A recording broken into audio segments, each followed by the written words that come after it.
ఇక్కడ ఈయన అంటుండు 2.5 ఏండ్లుగా మాఫియా రాజ్యం, సీఎం రేవంత్ అప్పు 4 లక్షల కోట్లు, గ్యారంటీలను ప్రశ్నిస్తే తిట్ల పురాణం, BRS working president KTR. Mafia రాజ్యం ఎవడిది అంటే నీ గుండె మీద చెయ్యి వేసుకొని నువ్వే చెప్పు. ఎవరు 10 సంవత్సరాలలో మాఫియా రాజ్యంలాగా పరిపాలించిర్రు? ఎవరు ప్రశ్నిస్తే వాళ్ళని ఎవరు లోపలేసిర్రు? ఎవడు హామీలు ఇచ్చి అమలు చేయకుండా ఫామ్ హౌస్లో పండుకున్నది ఎవడు? నీ ఏమైనాయి? నువ్వు ఎవరు ప్రశ్నిస్తేందుకు? నీ గ్యారంటీల గురించి, నీ దళిత ముఖ్యమంత్రి ఏది? దళితులకు 3 ఎకరాల భూమి ఏంది? కేజీటీ పీజీ ఉచిత విద్య ఏది? హుస్సేన్ సాగర్ల దోషులతోని కట్టుకోవాలనంటివి, ఇట్లా పట్టుకొని తాగాలంటివి, కరీంనగర్ డల్లాస్ అంటివి, ఇంకోటి టర్కీ అంటివి, రకరకాల ముచ్చట్లు చెప్తివి.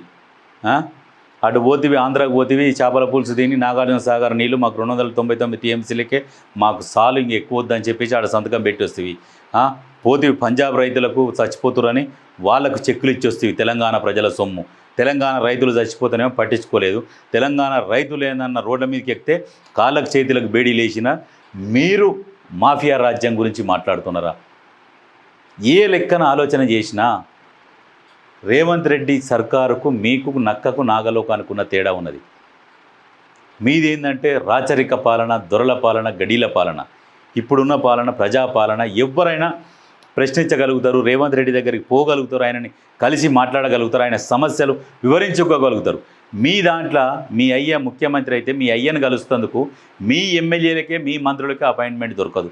అటువంటి పరిపాలన సాగించి ఇవాళ మీరు మాఫియా రాజ్యం గురించి మాట్లాడుతున్నారు.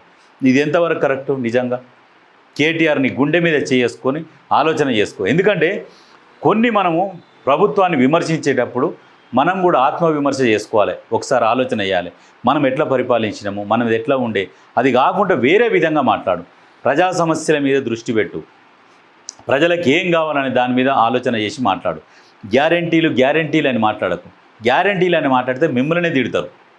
ఎందుకంటే మీరు ఇచ్చిన గ్యారంటీలు ఒక్కటి కూడా నెరవేర్చుకోలేకపోయారు. అమరుల కుటుంబాలను ఆదుకుంటామన్నారు, ఉద్యమకారులను ఆదుకుంటామన్నారు.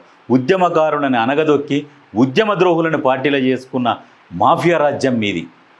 ఇంకొకసారి ఇటువంటి మాటలు, ఇటువంటి డైలాగులు మాత్రం వాడకు.